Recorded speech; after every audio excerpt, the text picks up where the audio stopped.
Few names in the fast food industry are as well known as Little Caesars. Remember that catchy pizza pizza jingle? It's a slice of our shared memories. But there's more to this story than just delicious pizza. It's a story of ups and downs like a roller coaster. As we journey through its fall, we'll uncover why things got tricky. Was it because people wanted different flavors? Or maybe other pizza places joined the game? Sometimes, even big pizza empires have to deal with challenges. But before we explore, smash the subscribe button and ring the notification bell.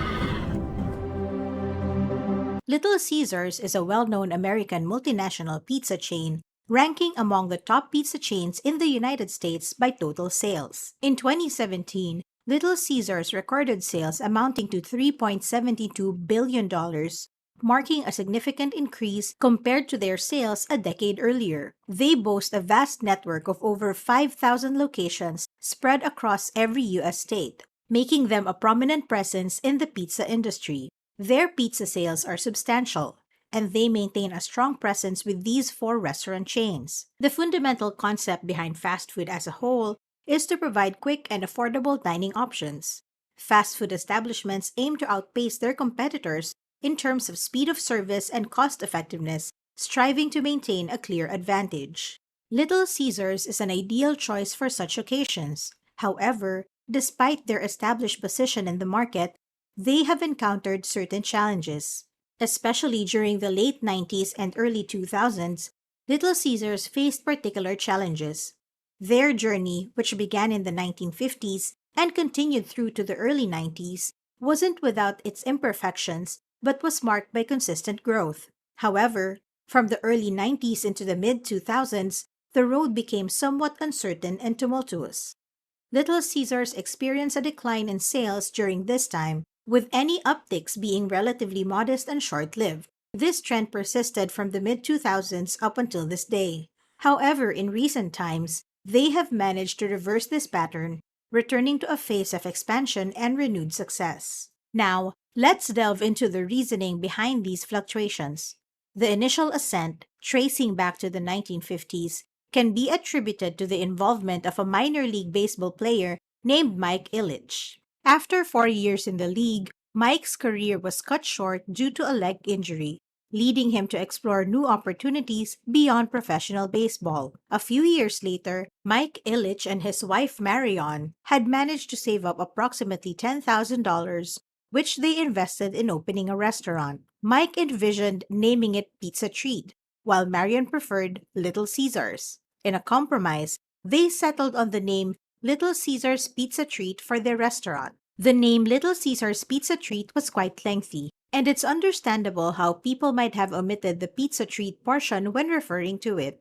Over time, that part of the name was eventually dropped, marking the transition to the well-known Little Caesars we recognize today. After 3 years of operation, they strategically moved to franchise a second location. As the 1960s drew close, Little Caesars restaurants had grown to approximately 50. By the end of the 1970s, this number had surged to over 200.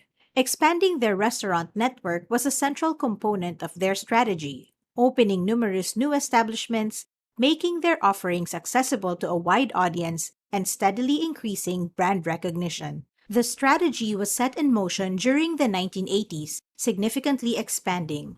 By 1984, they had more than doubled their locations, reaching 500.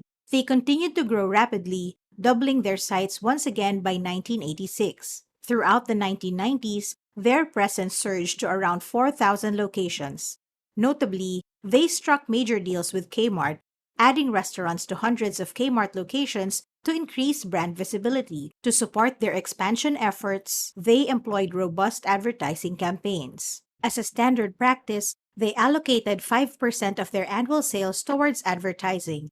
Their marketing campaigns were known for their gimmicky and catchy nature, never taking themselves too seriously. They even featured a zany mascot, a character known as Little Caesar, who added a unique and memorable element to their brand. In the 1970s, they introduced the concept of offering 2 pizzas for the price of 1, which marked the beginning of a highly successful marketing campaign.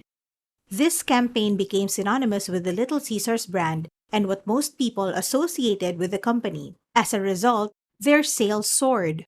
Moreover, their success was also attributed to their adept cost management practices, allowing them to maintain profitability while offering such attractive deals. Selling two pizzas for the price of one necessitates cost cutting measures, but these savings mustn't compromise the quality of the ingredients used. Their approach to offer two pizzas for the price of one involved making their restaurants carry out only establishments. Customers couldn't dine inside Little Caesars. Instead, they walked in, picked up their pizza, and left. This strategy yielded significant cost savings in various ways. They didn't have to hire servers or invest in dishwashing facilities. Additionally, their smaller restaurant buildings reduced operational costs and streamlined the process of opening new locations rapidly. Little Caesars' cost-saving measures, such as not offering dine-in options, contributed significantly to their overall success as a restaurant chain. Let's delve into the decline. In 1992, Little Caesars achieved a remarkable milestone, with U.S. sales reaching an all-time high of $2 billion. However, by 2002, their U.S. sales had decreased significantly, plummeting to $650 million, roughly a third of their peak sales. Furthermore, from 1992 to 2000, their total sales experienced a decline yearly, marking a challenging period of 8 consecutive years of decreasing sales, which is undoubtedly a concerning trend for any business. Their struggles can be attributed to three significant factors. Firstly, increasing competition played a substantial role. The pizza market was becoming highly competitive, with newcomers like Papa John's rapidly gaining ground and siphoning sales away from established chains. This heightened competition was occurring in a market where the demand for pizzas was not necessarily increasing, leading to a surplus of supply, which was unfavorable for Little Caesars. Another factor contributing to their decline was a shift in their advertising strategy. In 1996, they notably reduced their advertising expenditures by spending only $53 million, a significant departure from their previous advertising efforts. In 1997, they allocated $35 million for their advertising campaigns. However, fast forward to 2001, their budget drastically reduced to under $3 million. Around this time, they decided to switch to a new advertising agency to manage all their promotional activities. The agency they parted ways with had been their loyal partner for over a decade and was largely credited for popularizing the iconic pizza slogan. At this point, they had already experienced a few years of declining sales and were undoubtedly seeking fresh strategies to breathe new life to their business. But here's the challenge. They had built their entire image around those whimsical and entertaining ads. It was one of the key elements identified as contributing to their initial success. If they were to abandon this iconic aspect of their brand, they would need to create something remarkable to fill the void. They had the opportunity to launch a new campaign that could have allowed the public to connect with them freshly, but unfortunately, it never materialized. They didn't follow through with any substantial changes and, as a result, began to lose their distinctive identity. This lack of commitment to reinvention left the company in a precarious position and disappointed its franchisees, bringing us to the third reason for their decline. These individuals are responsible for running the restaurants while paying fees to Little Caesars for the right to use their brand name and sell their products. A harmonious relationship between franchisees and the company is crucial for success. However, they were not getting along during this period, further exacerbating the company's challenges. The constant need to adapt to these changes placed a significant financial burden on the franchisees. When the individuals managing the restaurants were unhappy with the directives from the company on how to run their establishments, it inevitably led to friction and operational issues. This discord became even more evident in 2000 when 250 collectively filed a class action lawsuit. Their claim alleged that the company was compelling them to use subpar, expensive ingredients, further exacerbating the strain on their businesses. In addition to the burdensome requirement of allocating 4% of their sales to national advertising campaigns, franchisees were compelled to foot the bill for initiatives that they deemed ineffective and unworthy of the expense. A $350 million settlement was reached, granting franchisees a greater voice in decision-making. And now, the uplifting chapter where they make their triumphant return. Fast forward to the most recent period, and things improved. To put it plainly, they tackled many of their long-standing problems head-on. They parted ways with the inconsistent and seemingly detrimental advertising agency plaguing them. Instead, they launched highly successful new promotions, notably introducing their deep dish pizza in 2002. Then, in 2003, they unveiled their game-changing offer, the $5 one-topping large pizza.